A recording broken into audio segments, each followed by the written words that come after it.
Assalamualaikum warahmatullahi wabarakatuh. Perkenalkan, nama saya Dwi Lestari, NIM 2012-2134, kelas PAI 3K. Video ini saya buat untuk memenuhi tugas mata kuliah Administrasi dan Supervisi Pendidikan dengan dosen pengampu Ibu Yuliana Afifah MPD. Saya akan mereview buku yang berjudul Dasar-Dasar dan Teknik Menjadi Supervisor Pendidikan yang ditulis oleh Dr. Mariono MM, cetakan kedua tahun 2014 yang diterbitkan oleh Arus Media dengan ISBN 9789792548433. Nah, di sini saya mengambil materi pada bab 2 yang berjudul Berkenalan dengan Teknik Supervisi Pendidikan. Peningkatan sumber daya guru dapat dilaksanakan dengan berbagai usaha dan alat, salah satunya dengan teknik supervisi. Umumnya, alat dan teknik supervisi dapat dibedakan dalam dua macam, yaitu teknik yang bersifat individual dan teknik yang bersifat kelompok. Teknik yang bersifat individual adalah teknik yang dilaksanakan untuk seseorang guru secara individual, sedangkan teknik yang bersifat kelompok adalah teknik yang dilakukan untuk melayani lebih dari satu orang. Teknik individual. Teknik yang bersifat individual terdiri dari beberapa poin. Poin yang pertama yaitu melakukan kunjungan kelas. Nah, dalam hal ini, kepala sekolah atau supervisor datang ke dalam kelas untuk melihat cara guru mengajar di kelas. Tujuannya untuk memperoleh data mengenai keadaan sebenarnya selama guru mengajar di kelas. Dengan data tersebut, supervisor dapat mengetahui kesulitan yang dihadapi oleh para guru.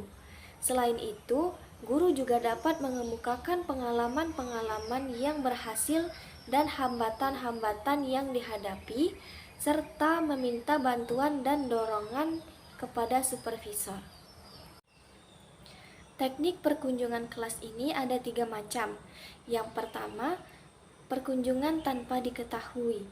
Nah, dalam kunjungan ini, supervisor datang ke kelas secara tiba-tiba tanpa memberitahu terlebih dahulu. Segi positif dari kunjungan ini adalah supervisor dapat melihat keadaan yang sebenarnya tanpa dibuat-buat. Hasil seperti ini dapat membiasakan guru untuk selalu mempersiapkan diri sebaik-baiknya. Nah, segi negatifnya yaitu guru menjadi gugup sehingga hasil penampilannya kurang maksimal atau memuaskan. Yang kedua, perkunjungan dengan cara memberitahu terlebih dahulu. Biasanya, supervisor telah memberitahu jadwal kunjungannya sehingga guru-guru tahu pada hari apa dan jam berapa mereka akan mengunjunginya. Segi positif dari kunjungan ini adalah supervisor dapat merencanakan kunjungan yang sangat tepat sehingga ia mempunyai konsep pengembangan yang kontinu dan terencana. Bagi guru, ia dapat mempersiapkan diri sebaik-baiknya. Sementara sisi negatifnya, guru dapat dengan sengaja mempersiapkan diri sehingga ada kemungkinan timbul hal-hal yang dibuat-buat dan serba berlebih-lebihan. Yang ketiga yaitu perkunjungan atas undangan guru. Perkunjungan ini menandakan bahwa guru mempunyai usaha dan motivasi untuk mempersiapkan diri dan membuka diri agar ia dapat memperoleh balikan dan pengalaman baru dari hasil perjumpaannya dengan supervisor.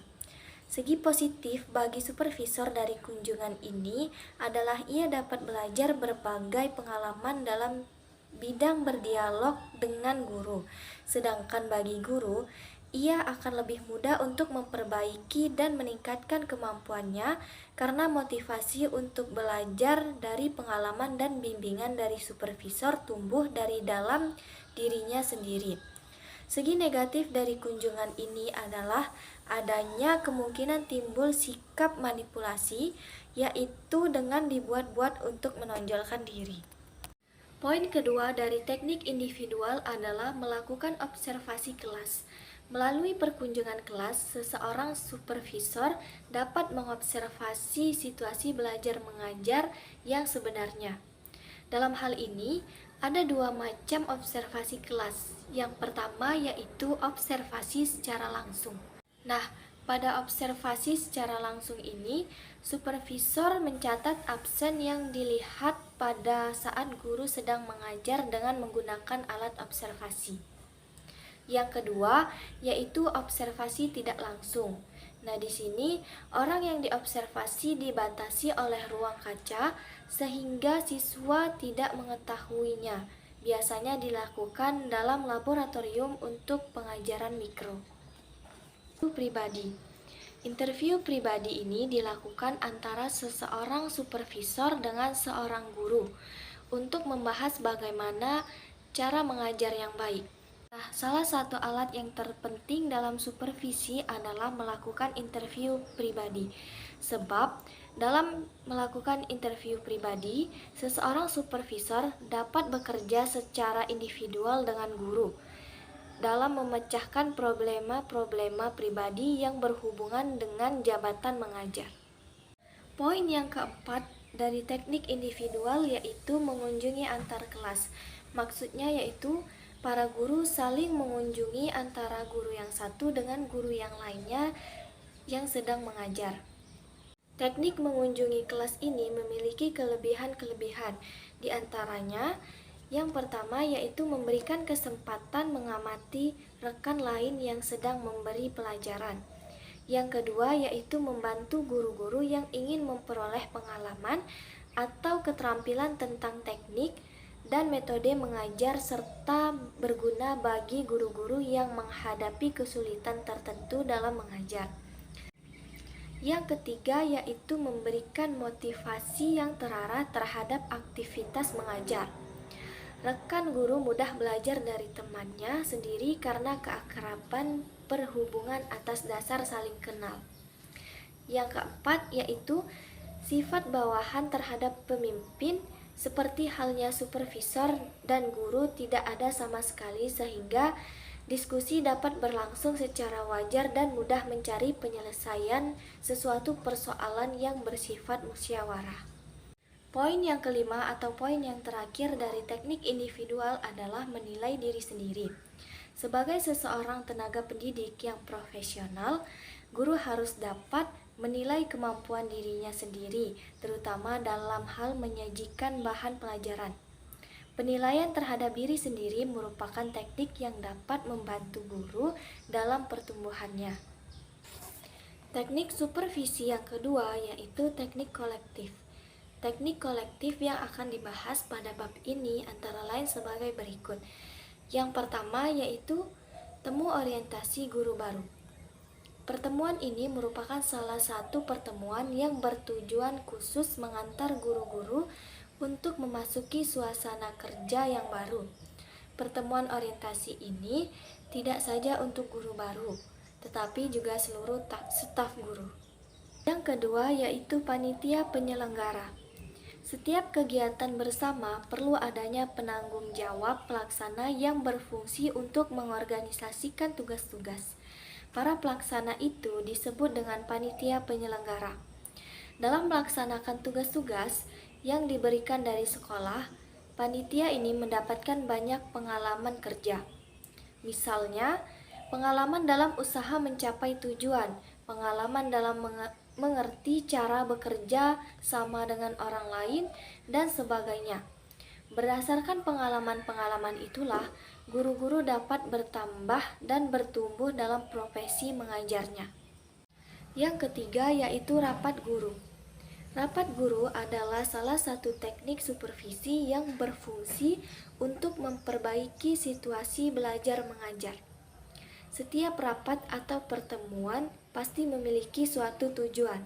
Berikut ini tujuan umum diselenggarakannya rapat guru, yaitu yang pertama yaitu menyatukan pandangan-pandangan guru tentang konsep umum, makna pendidikan, dan fungsi sekolah dalam mencapai tujuan pendidikan. Yang kedua yaitu mendorong guru untuk menerima dan melaksanakan tugas-tugasnya dengan baik dan mendorong pertumbuhan mereka. Yang terakhir yaitu menyatukan pendapat tentang metode kerja yang akan membawa mereka ke arah pencapaian tujuan pengajaran yang maksimal di sekolah. Teknik kolektif yang keempat yaitu studi kelompok antar guru. Studi kelompok antar guru ini dilakukan oleh guru-guru dalam mata pelajaran sejenis. Mereka berkumpul untuk membahas dan mempelajari suatu masalah atau sejumlah bahan pelajaran. Pokok bahasan dalam studi ini telah ditentukan dan diperinci dalam garis-garis besar atau dalam bentuk pertanyaan yang disusun secara teratur. Untuk mempelajari bahan-bahan tersebut dapat digunakan berbagai teknik komunikasi. Misalnya, masalah yang akan dibahas bersama sebaiknya dipelajari terlebih dahulu. Dan untuk memperkaya pembahasan diperlukan sumber-sumber buku referensi. Teknik kolektif yang kelima yaitu diskusi sebagai proses kelompok. Diskusi adalah pertukaran pendapat tentang suatu masalah untuk dipecahkan bersama. Diskusi merupakan cara untuk mengembangkan keterampilan anggota-anggotanya dalam mengatasi kesulitan-kesulitan dengan jalan bertukar pikiran. Dalam sebuah diskusi, seseorang supervisor harus memiliki kemampuan menggerakkan kelompok, membuat pertemuan berhasil, dan mengordinasikan pekerjaan-pekerjaan kelompok. Yang keenam yaitu tukar-menukar pengalaman. Tukar-menukar pengalaman merupakan suatu teknik yang berasumsi bahwa guru-guru adalah orang-orang yang sudah berpengalaman. Dalam teknik ini, diadakan tukar-menukar pengalaman, saling memberi dan menerima, saling belajar satu sama lain, sehingga perjumpaan ini tidak membuat guru merasa bosan. Yaitu lokakarya. Lokakarya adalah suatu usaha untuk mengembangkan kesanggupan berpikir dan bekerja sama, baik mengenai masalah-masalah teoretis maupun praktis dengan maksud untuk meningkatkan kualitas hidup pada umumnya dan kualitas profesional pada khususnya. Sementara, lokakarya pendidikan adalah suatu kegiatan belajar kelompok yang terdiri dari petugas-petugas pendidikan yang memecahkan problema yang dihadapi melalui percakapan dan bekerja secara kelompok maupun bersifat perseorangan. Yang kedelapan yaitu diskusi panel. Diskusi panel adalah suatu bentuk diskusi yang dilakukan di hadapan sejumlah partisipan atau pendengar. Biasanya panel ini dilakukan untuk memecahkan suatu masalah, dan para panelisnya terdiri dari orang-orang yang dianggap ahli dalam lapangan yang didiskusikan. Yang kesembilan adalah seminar. Seminar adalah suatu bentuk belajar dengan berkelompok untuk mengadakan penyelidikan secara bersama-sama tentang berbagai masalah dengan dibimbing oleh seseorang ahli atau pengajar dalam waktu tertentu. Seminar biasanya sering dilakukan oleh mahasiswa di perguruan-perguruan tinggi untuk membahas atau memecahkan suatu masalah. Yang ke-10 yaitu simposium. Simposium adalah suatu pertemuan untuk meninjau aspek-aspek suatu pokok masalah atau untuk mengumpulkan beberapa sudut pandang tentang masalah tersebut yang dilakukan di depan sejumlah pendengar.